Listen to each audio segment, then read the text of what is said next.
magtatanim lang kami dito sa gilid-gilid ng bahay. Para naman pag inamungay, di na bibili. Ayan, oh. Kaya lagi kami dito sa probinsya. Tinaob na lang yung batsa ba yun, timba ba yun. Hindi na kasi ako nagkikimja. Kasi mahirap. Kakapagod. Nirigari yung bunga. Ito, parang Pinas din. Oh, yan. Malamig nga lang dito. Nag-aani tayo ng mga kagarter. Dahil ulan. Maliliit. Ayun, dito. Dito ako.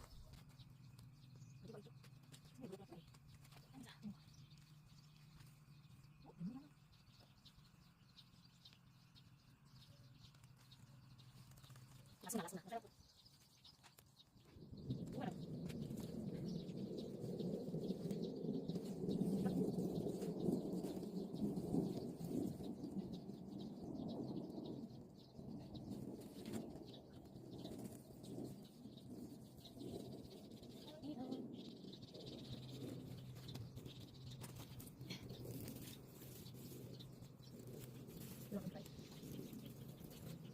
Ito mga kagargar, may laso na tayong kinuha. Laso na.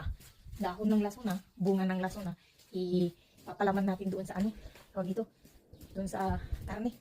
Nakakainin natin. At magkakarne kami ngayon. Magkakarne. Kain natin dito. Ayan. Hugasan ko muna dito sa labas.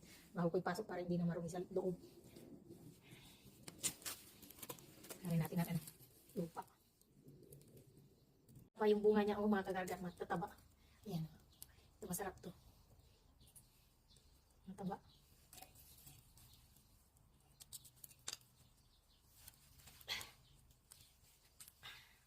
Hindi ako marunong mag-gloves. Nahirapan ako. Hindi ako laking mayaman, kaya kamayin ko na lang. Mahugas ka ng kamay mo, pwede na. Arte-arte eh. Hindi ko feel maghimay pag naka-gloves. Kaya pag hindi ko talaga ako gumagamit ng gloves na yan. Tignan nyo, masarap to. Ito. Tawag sa amin ito, ilaso na. Binuburo. Magbuburo ako bukas bukas pagkadating namin.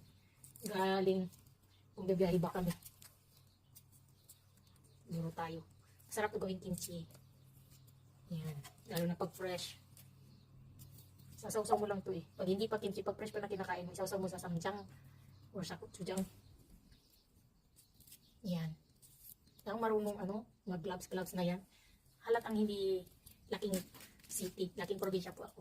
Kaya hindi ako marunong mag-gloves na yan. Kaya kamay talaga. Hindi ko feel maghimay pag naka-gloves. Ay bahala na. Puti-puti. Sarap-sarap yung nguyain. Yan na din. Yung sa gusto nito.